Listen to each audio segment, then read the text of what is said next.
Sebelum kita masuk ke cerita, bagi Mas E dan juga Mbak E yang belum subscribe, silakan klik subscribe sekarang juga. Dan bagi yang sudah subscribe, semoga kalian di sana sehat-sehat selalu agar bisa mendengarkan cerita terbaru dari Mang Ripan. Dan tidak usah lama-lama, ini dia ceritanya. Selamat mendengarkan. Oi, Sep, jadi ikut gak engkau ntar malam? Ucap teman Asep yang bernama si Tejo. Kala itu mereka sedang duduk di pos kamling sore hari sambil main catur. Tejo ini ngajak Asep untuk pergi ke salah satu bendungan keramat yang ada di desa tetangga. Rumor katanya di sana bisa bikin orang bisa cepat kaya raya. Dan di sekitar bendungan itu memang ada seorang kakek-kakek juru kunci yang menjaga bendungan itu. Dan Tejo berencana untuk mengadu nasib di sana. Asep adalah seorang suami dari keluarga yang biasa-biasa saja.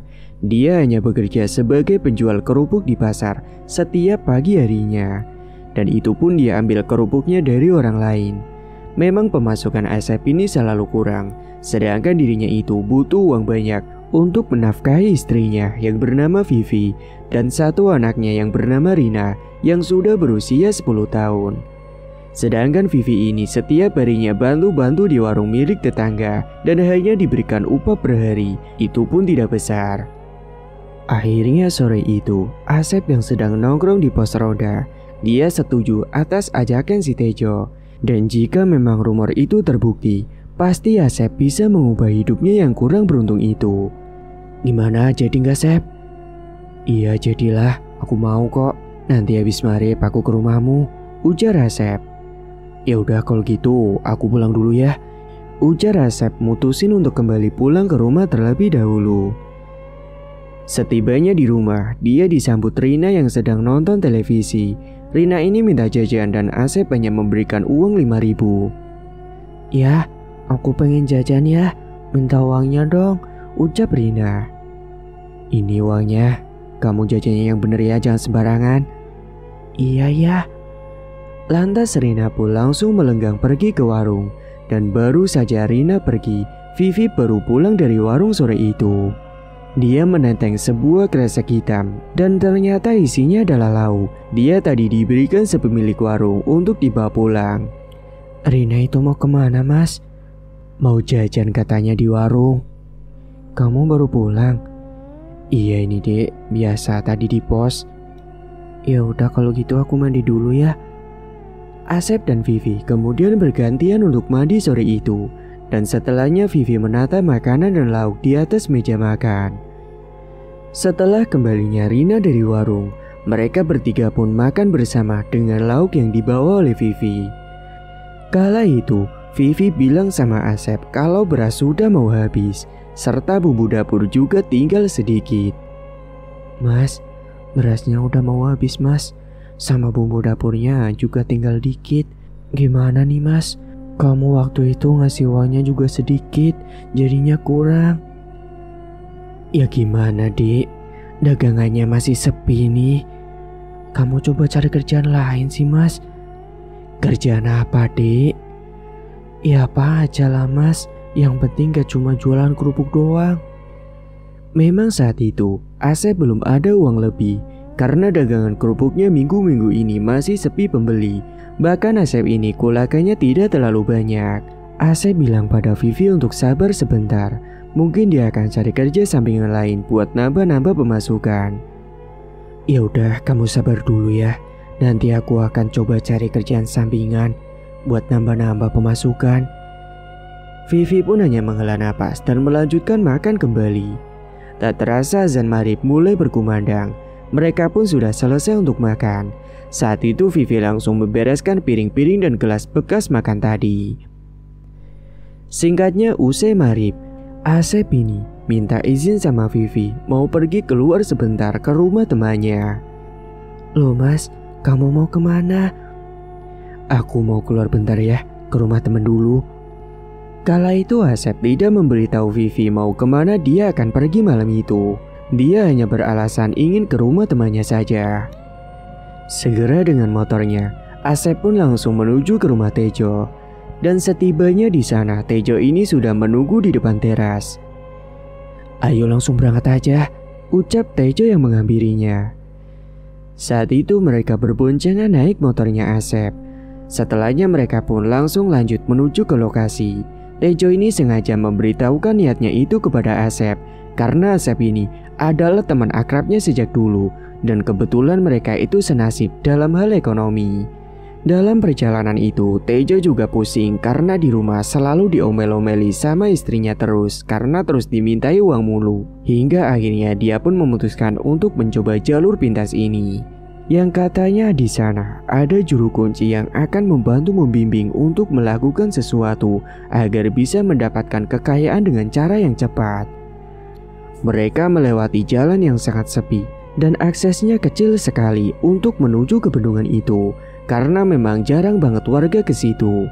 Bahkan gak ada rumah penduduk di situ karena di samping bendungan ini langsung mengarah ke sebuah alas yang konon katanya banyak hantunya. Kala itu angin malam sangat kencang membuat mereka kedinginan meskipun sudah memakai jaket tebal, tapi rasa dingin itu tetap terasa. Mereka juga merasa merinding.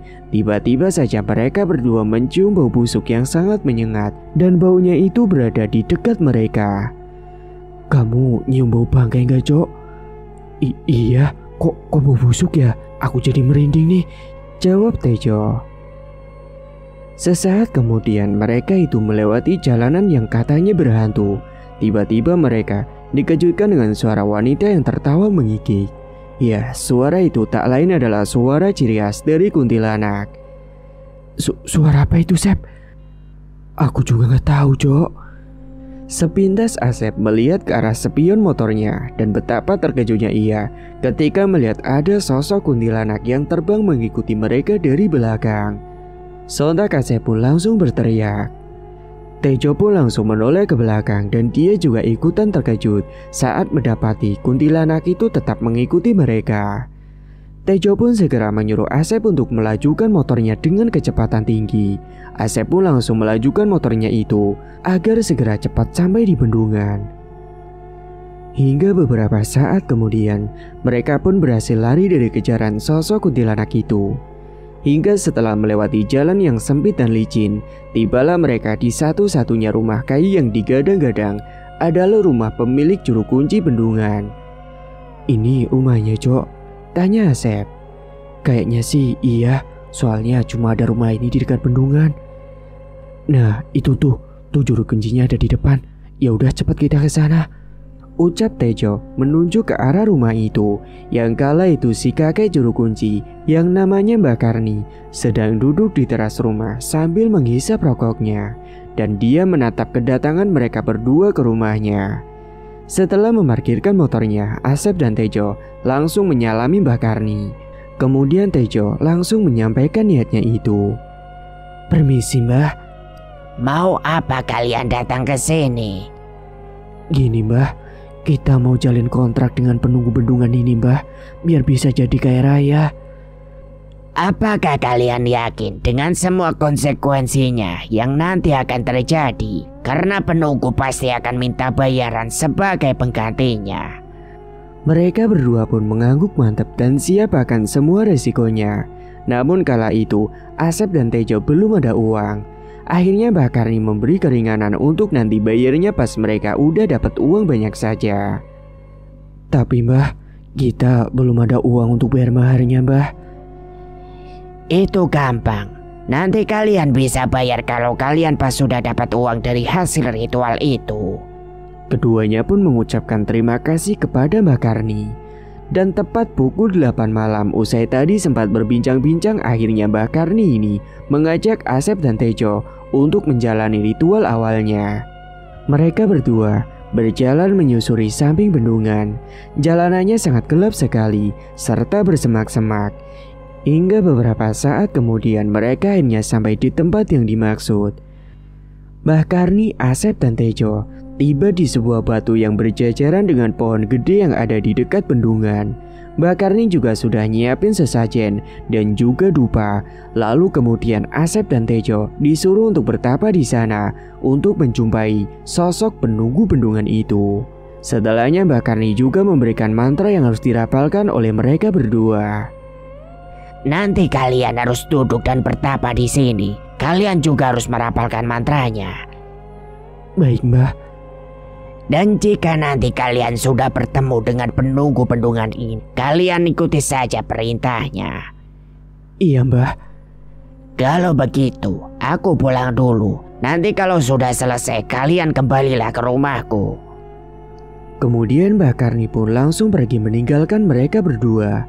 Asep dan Tejo mulai memejamkan mata sambil membacakan mantranya berkali-kali. Dan beberapa saat setelahnya, mereka mendapatkan beberapa gangguan saat sedang merapalkan mantranya. Akhirnya tiba-tiba mereka mendengar ada suara desisan yang sangat keras sekali, membuat mereka terperanjat. Akan tetapi mereka tidak berani untuk menoleh ke arah sumber suara tersebut. Namun sesaat kemudian suara desisan ular itu menghilang tidak terdengar lagi. Hingga sesaat kemudian mereka dikejutkan dengan suara geraman yang sangat mengerikan, membuat mereka merinding kala itu. Suaranya terdengar sangat jelas sekali dan mereka juga merasakan getaran dari tapakan kaki yang kemungkinan sangat besar. Mereka berdua semakin ketakutan, apalagi mereka merasakan menggigil karena hawa dingin yang menusuk ke dalam tubuh mereka kala itu. Hingga beberapa saat kemudian sosok geraman itu pun akhirnya menghilang. Hingga setelah beberapa hening lamanya, tiba-tiba muncul kesiur angin malam yang membuat tubuh mereka semakin menggigil. Dan bersamaan dengan itu, tercium bau aroma kembang wewangian di sekitar mereka. Dan tiba-tiba dari arah air bendungan, nampak sesosok belut putih besar muncul dari dalam air tersebut yang ukurannya tidak normal kayak belut pada umumnya. Dan sosok belut itu tiba-tiba saja berubah wujud menjadi sosok nyai-nyai berpakaian seperti zaman dahulu beserta dengan pernak-perniknya yang menempel di bajunya. Kemudian sosok itu menghampiri mereka berdua. Asep dan Tejo sadar bahwa sosok itulah yang dimaksud oleh Mbah Karni. Persembahan kalian sudah ku terima. Wahai manusia, apa kemauanmu? Kami ingin jadi kaya raya tanpa harus bekerja, Nyai. Itu hal yang mudah, tapi ada syarat sebagai bayaran gantinya. Apa syaratnya, Nyai? Kalian harus memberikan tumbal dari keluarga kalian sendiri sebagai pertukarannya. Asep dan Tejo awalnya saling tatap. Mereka bingung mau menumbalkan siapa. Namun Tejo yang punya 3 anak, dia akan menumbalkan anaknya yang paling bungsu yang masih berumur 4 tahun. Kayaknya aku akan numbalin anakku yang nomor 3, Sep. Kamu yakin, Jo?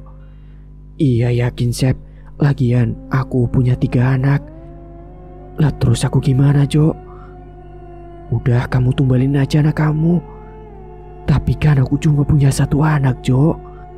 Gampang lah, nanti kan kamu bisa bikin anak lagi, Sep.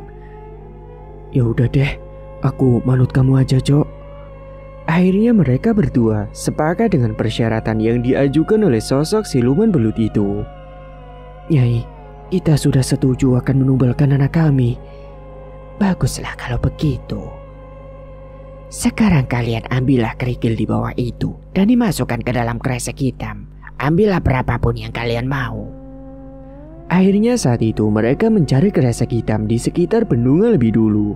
Hingga akhirnya setelah sudah menemukan kresek itu, mereka langsung mengambil kerikil itu. Mereka berdua bingung, akhirnya mengambil lumayan banyak, lalu diletakkan di atas penampan sajen. Dan setelahnya sosok itu kemudian membacakan sesuatu pada 2 plastik hitam yang berisi kerikil tersebut. Dan kemudian sosok itu berkata kepada mereka berdua, "Bawalah ini pulang dan sembunyikan di tempat yang aman. Dan jika sudah waktunya nanti, kalian baru boleh membukanya." "Kapan kami bisa membukanya, Nyai?" tanya mereka berdua. "Bukalah itu ketika tumbal yang kuminta telah tewas.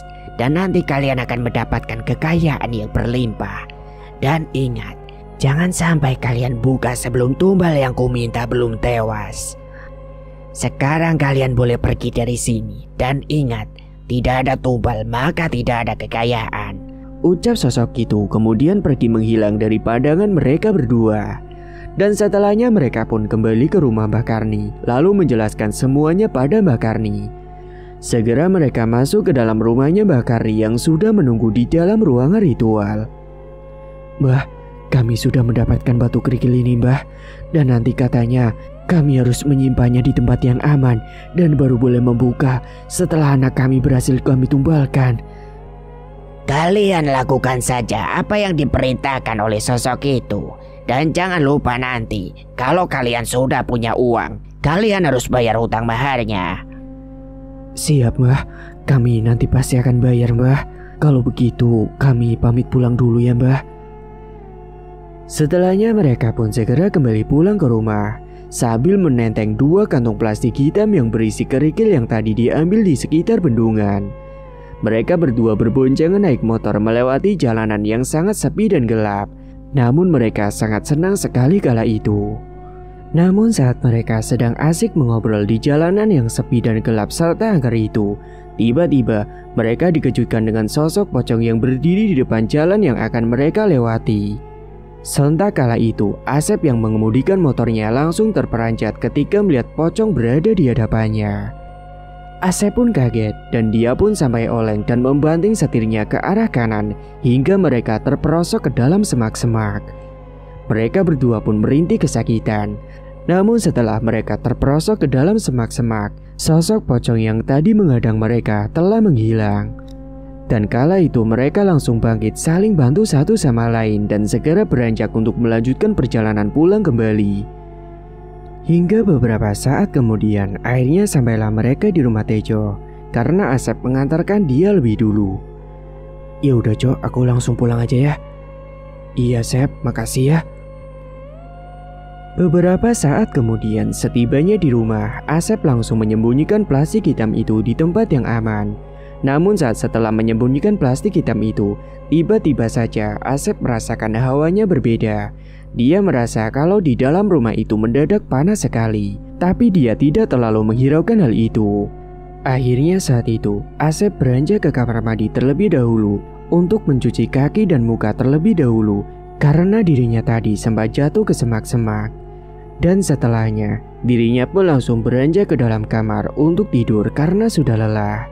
Dia tidur di samping istrinya yang sudah tidur duluan. Dan tepat tengah malam hari lebih, Rina yang sudah tertidur mendadak terbangun. Dia ingin buang air kecil. Segera dia menuju ke toilet sendirian.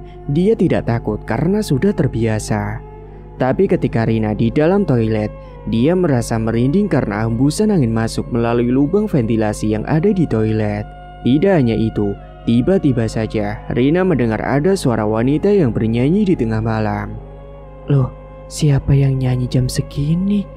Karena takut, Rina pun langsung keluar toilet dan akan segera kembali ke kamarnya. Namun baru berjalan sebentar, Rina ini melihat sosok seperti ibunya ada di depan kursi depan televisi, sedang duduk di sana membelakangi dirinya. "Bu, ibu ngapain malam-malam duduk sendirian? Bu, kok nggak nengok sih dipanggil?" Karena nggak nengok saat dipanggil, akhirnya Rina pun mendekati sosok yang mirip dengan ibunya itu. Namun ketika sudah dekat, Rina kaget ketika tahu bahwa sosok itu bukanlah ibunya, melainkan sosok-sosoknya yang tidak dia kenal. Mendadak tubuhnya Rina ini menjadi kaku, bahkan dirinya itu tidak bisa berteriak. Namun sosok itu malah mendekat dan berkata, "Mulai sekarang, kamu akan ikut denganku." Dan setelahnya sosok itu menyentuh tubuh Rina, dan Rina mendadak kejang-kejang dan terjatuh di lantai. Setelahnya sukma Rina ini diculik paksa oleh sosok tersebut dan dia dijadikan tumbal atas perjanjian yang telah dilakukan oleh ayahnya sendiri. Rina pun tewas malam itu dengan kondisi tubuh yang membiru dan pucat. Bahkan Asep sendiri gak mengira kalau malam itu juga Rina akan langsung diambil sebagai tumbalnya. Tak hanya Rina malam itu yang tewas, ternyata hal yang sama juga terjadi pada anak bungsu milik Tejo. Malam itu anaknya Tejo yang masih kecil tiba-tiba terbangun entah kenapa. Dia merasa gerah sekali. Dia pun terbaring sambil menatap langit-langit dinding kamarnya. Dan tiba-tiba saja anaknya Tejo itu mendengar ada suara ketukan seperti palu yang dipukul-pukul di tembok. Karena anaknya Tejo ini penasaran dengan suara itu yang berasal dari samping kamarnya, Akhirnya dia pun bangkit dan berjalan keluar. Namun saat dia mencoba masuk ke dalam ruangan kosong itu, anak Tejo mencium bau yang sangat tidak sedap. Dan setelah dia mengeceknya, ternyata tidak ada siapa-siapa di sana. Bahkan suara yang tadi dia dengar sudah tidak terdengar lagi. Akhirnya dia pun mencoba hendak kembali ke kamar. Namun baru saja dia berbalik badan, dia melihat seseorang sedang duduk di ruang televisi. Dan orang itu membelakangi dirinya. Dia kira itu adalah ibunya. Kemudian dia pun memanggil ibunya itu. "Bu, ibu." Namun yang dipanggil itu tidak menyaut. Dan karena penasaran dia pun mendekat ke arah sosok itu. Dan saat didekati, betapa terkejutnya ia kalau ternyata itu bukanlah ibunya, melainkan sosok nyai-nyai dengan pakaian kebaya zaman dulu. Seketika tubuh anak itu juga langsung kaku dan tidak bisa bergerak. Mulutnya langsung terasa terkunci. Hingga pada akhirnya sosok itu langsung mendekat ke anak tersebut dan mengambil paksa sukmanya dengan cara dicekik lehernya kala itu. Dan setelah anak Tejo ini tewas, sosok itu langsung pergi meninggalkannya. Dan singkat waktu, esok harinya, Vivi menangis kala menemukan anaknya telah tewas tak bernyawa tergeletak di ruang tamu. Dan hari itu pun kematiannya langsung disiarkan bebarengan dengan kematian anak bungsunya si Tejo. Asep juga terkejut ketika melihat anaknya sudah terbujur kaku dengan luka lebam dan membiru di sekujur tubuhnya. Bahkan wajahnya juga sangat pucat pasi. Kala itu Asep baru ingat soal perjanjian yang dilakukannya tadi malam dengan sosok penunggu bendungan itu. Akhirnya dia pun berpura-pura menangis melihat kematian anaknya itu. Dan saat jenazah Rina sedang dimandikan, tiba-tiba saja jasadnya itu mengeluarkan bau yang sangat busuk dan amis, membuat para pemandi jenazah heran dengan kondisi jenazah tersebut. Mereka memandikannya sambil menutup hidung. Namun mereka tidak terlalu menghiraukan hal itu dan langsung dibawa masuk ke dalam rumah untuk dikafani. Si Vivi beberapa kali pingsan karena tidak menyangka dia harus kehilangan anak satu-satunya itu. Dia terus-terusan menangis hingga tubuhnya itu lemas dan wajahnya menjadi sembab. Para ibu-ibu yang hadir kala itu mencoba menenangkannya. Dan beberapa saat kemudian, setelah dikafani, jenazahnya Rani akan segera dibawa ke pemakaman. Dan kala itu, Vivi tetap ngotot untuk ikut ke pemakaman anaknya, mengantarkan ke tempat peristirahatan yang terakhir. Dan bahkan tadi, jenazahnya si Rani dan juga anak bungsunya si Tejo disolatkan bebarengan di masjid. Kemudian dibawa ke pemakaman bersama untuk dimakamkan hari itu juga. Bahkan saat pemakaman dilakukan, Vivi masih terus menangis karena gak menyangka anaknya akan meninggal secepat itu. Dia benar-benar merasa terpukul. "Rani, kenapa kamu ninggalin ibu, nak?" Asep kala itu juga pura-pura sedih dan menenangkan istrinya. Dia sebenarnya tahu kalau Rina ini bakalan tewas. Dia hanya kaget saja kenapa bisa secepat itu. "Sudah, Dik, kita harus ikhlas dan sabar ya. Tapi Mas, Rani ninggalin kita, Mas." "Iya, aku tahu, tapi ini semua sudah menjadi takdir. Kamu mending pulang dulu aja ya." "Bu, Ibu, tolong ini antarkan istri saya pulang ke rumah ya. Aku ada urusan sebentar." Kemudian setelah pemakaman selesai, Vivi ini diantarkan para tetangganya kembali ke rumah. Sementara Asep kala itu mencari keberadaan Tejo. Asep kemudian menarik Tejo dan menuju ke tempat yang sepi. Lalu mereka janjian untuk membuka kreseknya nanti malam, tepatnya pukul 12 malam. Sungguh, dua manusia ini begitu kejam sekali. Mereka benar-benar sudah dibutakan dengan kekayaan duniawi, sehingga mereka tidak ingat akan dosa besar yang diterima. Kemudian mereka pun kembali ke rumah masing-masing berpura-pura untuk berduka lagi. Singkat waktu, malam harinya diadakan acara 7 harian kematiannya Rani. Di rumah banyak tetangganya yang datang di acara pengajian itu. Kala itu Asep berpura-pura sedih, ikut berduka mendoakan anaknya di pengajian. Sementara Vivi kala itu sering sekali melamun karena masih tidak menyangka dengan anaknya yang sudah meninggal dalam waktu cepat. Waktu itu acara pengajian yang sedang berlangsung, tiba-tiba saja mereka yang ada di dalam rumah dikejutkan dengan kesiur angin yang tiba-tiba masuk ke dalam rumah. Dan beberapa saat setelahnya, hujan pun turun dengan lebat disertai dengan guru guntur petir yang sangat mengkilat dan juga mengerikan. Mereka semua tetap melanjutkan acara pengajian meskipun dalam kondisi yang mengerikan itu. Dan beberapa jam setelahnya, acara pengajian pun sudah selesai dan hujan sudah mulai reda, namun masih ada rintik-rintik.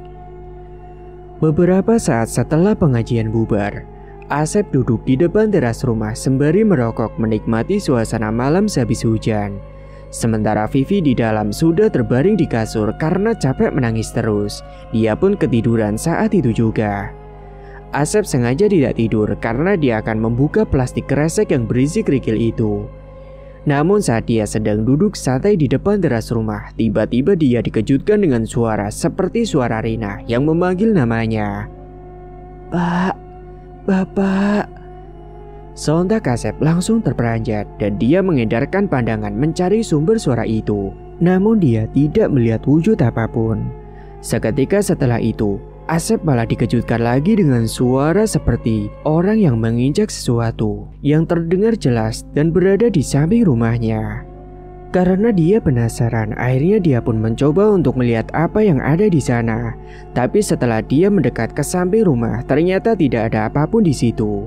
Karena merinding, akhirnya Asep pun masuk ke dalam rumah.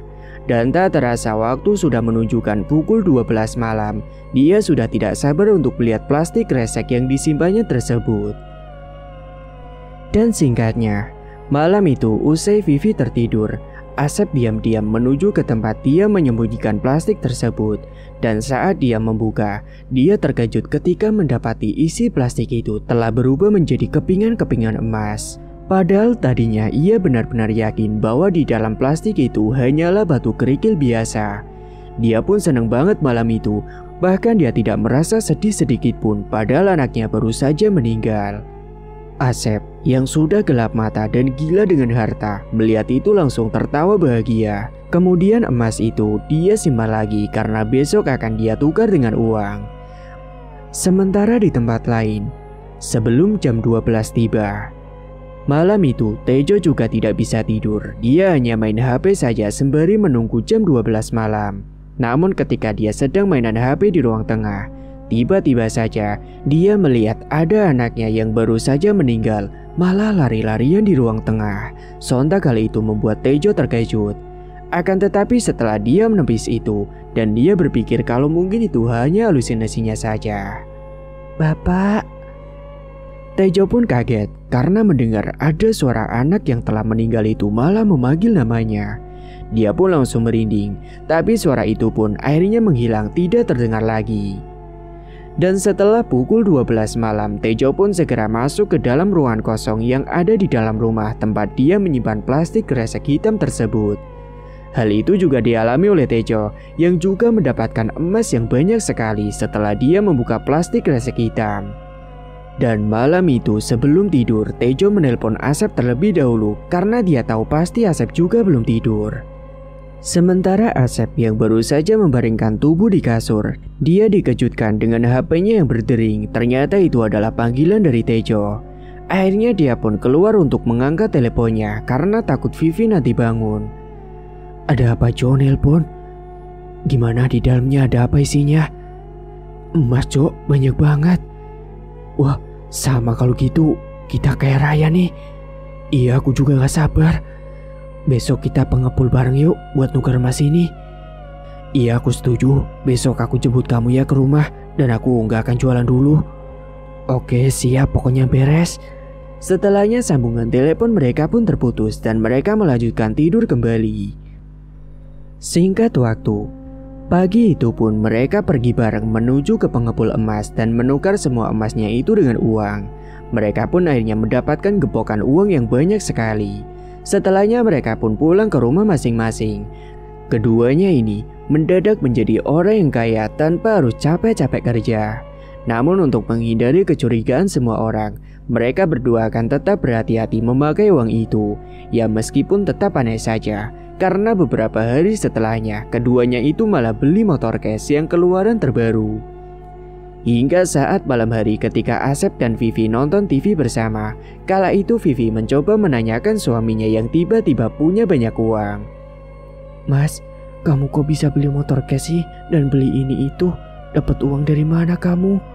Namun saat ditanya oleh istrinya, Asep hanya menjawab kalau dia mendapatkan harta warisan dari saudara jauhnya yang ada di daerah lain. Mereka baru saja dikirimin uangnya hari itu.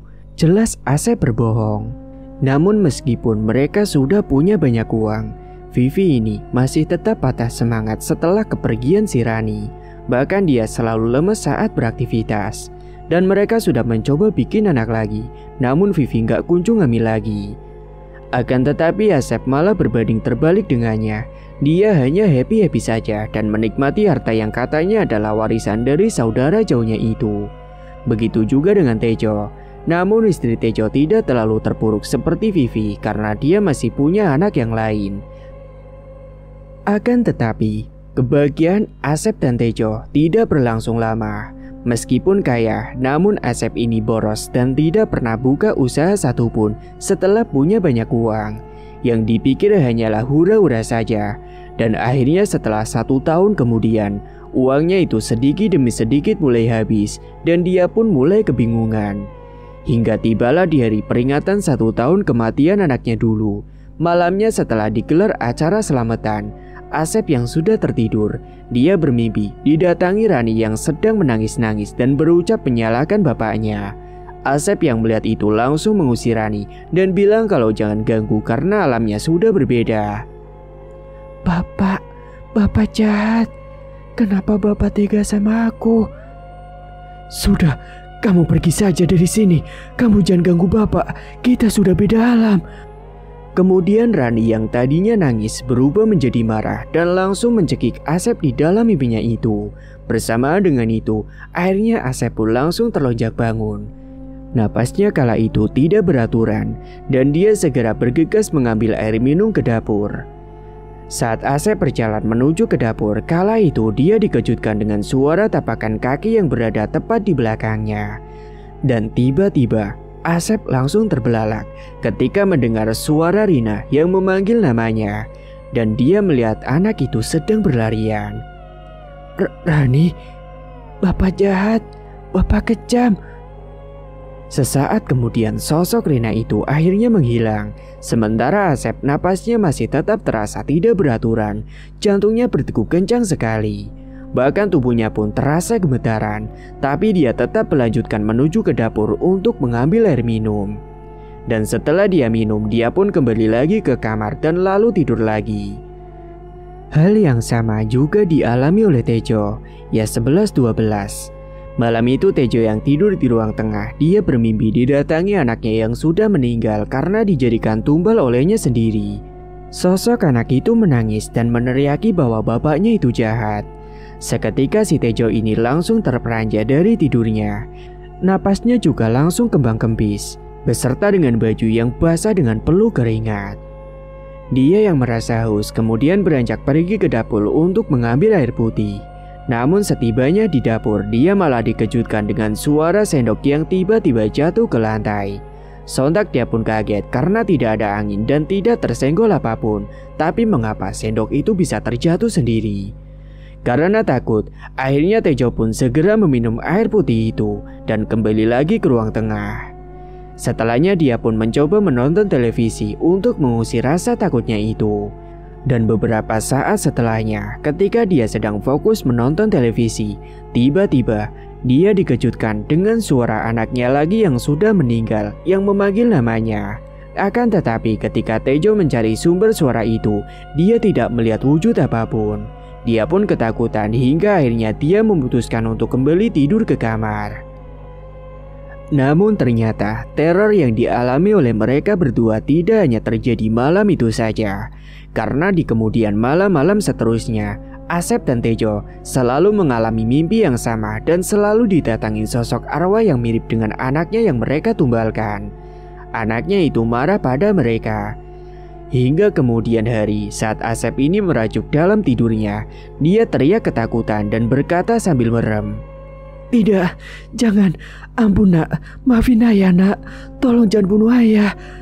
Vivi yang kala itu tidur di sampingnya Asep langsung terbangun dan menyadarkan si Asep. Asep pun bangun langsung gelagapan. Sontak Vivi langsung nanya apa maksud dari ucapan Asep barusan di dalam mimpinya itu. Apakah dia tahu tentang penyebab kematian Rani yang secara tiba-tiba? Asep pun panik ketika ditanyai seperti itu. Kemudian dia mencoba berbohong kalau Asep ini katanya melihat hantu yang sedang mengejar anaknya, yaitu si Rani. Padahal sebenarnya di dalam mimpi itu yang terjadi justru Aseplah yang dikejar oleh si Rani. Asep pun beranjak ke dapur untuk mengalihkan pembicaraan dan sekalian ambil air minum karena merasa haus. Namun saat dirinya sedang berada di dapur, dia justru terkejut mendapati sosok bocah yang mirip dengan anaknya itu berdiri melamun di dapur dengan wajah yang pucat. Asep lalu menjatuhkan gelas yang ada di genggamannya hingga pecah di lantai. Sosok itu menoleh dan langsung menerjang si Asep hingga membuatnya terpental. Asep pun langsung kejang-kejang kala itu. Vivi yang mendengar kegaduhan di belakang, akhirnya dia segera menghampiri dan terkejut saat mendapati suaminya sedang kejut-kejut kayak cacing tiduran di wajan panas. "Ya Allah Mas Asep!" teriak Vivi yang langsung menghampirinya. Sebelum Vivi datang ke situ, sosok tadi sudah menghilang. Vivi yang panik langsung berlari keluar rumah dan mencari bantuan warga sekitar malam hari itu juga. Beberapa saat kemudian akhirnya warga yang panik berdatangan ke rumah Vivi. Namun ketika warga sudah datang, mereka merasakan ada yang gak benar dengan si Asep. Akhirnya salah satu warga memanggil seorang ustadz tetangganya untuk datang ke rumah. Dengan buru-buru, bapak-bapak itu pergi untuk menemui Ustadz Syam. Singkatnya Ustadz pun langsung didatangkan dan dia langsung menerawang tubuhnya Pak Asep. Lalu beliau bilang kalau Asep ini memang kena tulah sosok gaib. Kemudian Bu Vivi pun terkejut dan meminta kepada Ustadz Syam untuk menyembuhkan suaminya. Segera saat itu juga Ustadz Syam langsung melantunkan bacaan doa-doa. Asep pun meronta-ronta kesakitan dan kepanasan saat dibacakan doa oleh Ustadz Syam. Terdengar juga suara jendela dan pintu rumah yang tiba-tiba tertiup angin yang entah datang dari mana. Namun saat Ustadz sedang menyembuhkan Asep, dia mendapati kilas balik tentang sosok yang merasuki tubuh si Asep ini.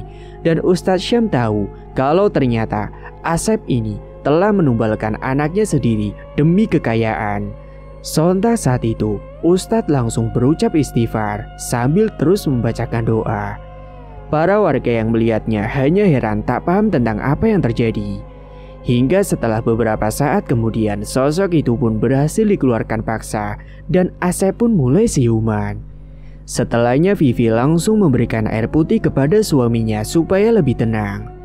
Usai sedikit lebih tenang, Ustadz dengan tegas bilang pada Asep untuk jujur tentang apa yang selama ini telah dia lakukan.